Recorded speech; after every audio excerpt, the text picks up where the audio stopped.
Frustrated with missing important calls because your phone's signal is weak or unreliable? This often happens due to network problems, SIM issues, or software glitches. It's important to fix this so you never miss a call that matters. Today, I'll explain why this happens and share easy steps you can take to solve the problem.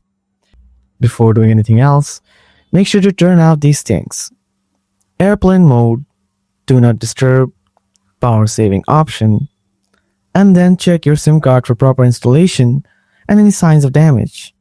If the SIM card looks damaged or loose, contact your carrier for replacement. Now try these advanced solutions. Solution 1. Transcoding notifications. First, open up the settings, scroll down to the bottom.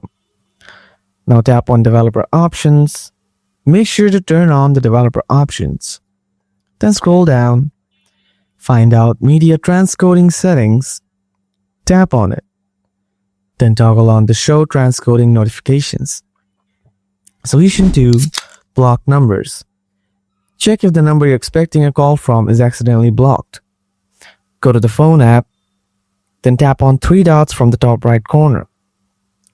Next, tap on settings. Now tap on block numbers. Review the list and unblock any numbers you want to receive calls from. And that's it for fixing missed calls issues on your Samsung Galaxy phone. I hope this helped you out. If you've got any questions or tips, just leave a comment below. Don't forget to like, share, and subscribe for more easy guides. See you in the next one.